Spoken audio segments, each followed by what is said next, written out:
السلام علیکم ورحمۃ اللہ وبرکاتہ۔ حکایات رومی سے ماخوذ ایک دلچسپ واقعہ۔ ایک یہودی کے پاس ایک مسلمان ہیرے تراشنے کا کام کرتا تھا، جو اپنے کام میں ہنرمند اور حد سے زیادہ ایماندار تھا۔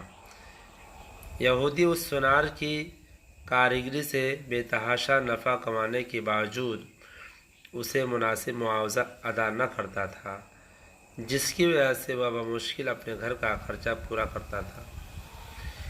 یوں ہی کام کرتے کرتے اس نے عمر گزار دی۔ اس کی بیٹی جوان ہو گئی۔ وہ اپنی قلیل آمدنی میں سے کچھ بھی جمع نہ کر سکا۔ بیٹی کی شادی کے لیے سونار کاریگر نے یہودی سے کچھ رقم بطور ادھار مانگی۔ کروڑ پتی یہودی نے رقم دینے سے معذوری ظاہر کر دی۔ سونار اپنی قسمت کو برا بھلا کہتا ہوا گھر لوٹا۔ رقم ادھار نہ ملنے پر بیوی نے سخت ناراضگی اور طعنوں کے تیر برسا کر الگ استقبال کیا۔ پریشان حال بیچارہ ساری رات سوچتا رہا، اب کیا ہو گیا۔ دوسرے دن وہ دکان پر کام کرنے کے لیے نہ گیا۔ بعد میں یہودی سونار کے بلانے پر جب وہ دکان پر پہنچا تو اس کے ہاتھ میں ایک پوٹلی تھی، جو اس نے یہودی کے سامنے کھول کر رکھ دی۔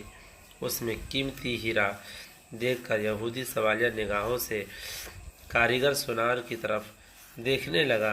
کاریگر بولا، مالک، یہ ہمارا خاندانی ہیرا ہے، اسے بیچنے کی اجازت نہیں۔ آپ اسے گروی رکھ کر مجھے کچھ رقم دے دیں، میں آپ کو رقم لوٹا کر اپنا ہیرا واپس لے لوں گا۔ یہودی راضی ہو گیا۔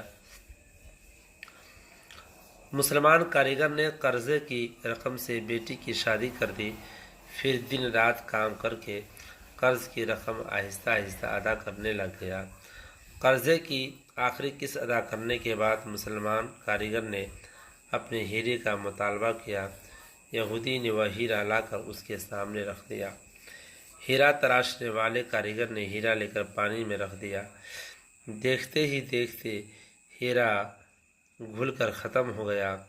ہیرا تراشنے والے کاریگر نے کہا، مالک، یہ مصری کی ڈالی تھی، جسے میں نے اپنے فن سے ہیرے کا اس طرح سے روپ دیا تھا کہ آپ جیسا سونار بھی دھوکہ کھا گیا۔ آپ نے میری عاجزی اور درخواست پر قرضہ نہ دیا، جس کی وجہ سے مجھے یوں آپ سے رقم نکالوانی پڑی۔ میں مسلمان ہوں، اس لیے بھاگا نہیں، آپ کی پائی ادا کر کے سرخرو ہو گیا۔ افسوس کہ آپ نے میری قدر نہ کی، اس لیے ملازمت چھوڑ کر جا رہا ہوں۔ کاریگر یہودی کو پریشان چھوڑ کر چل دیا۔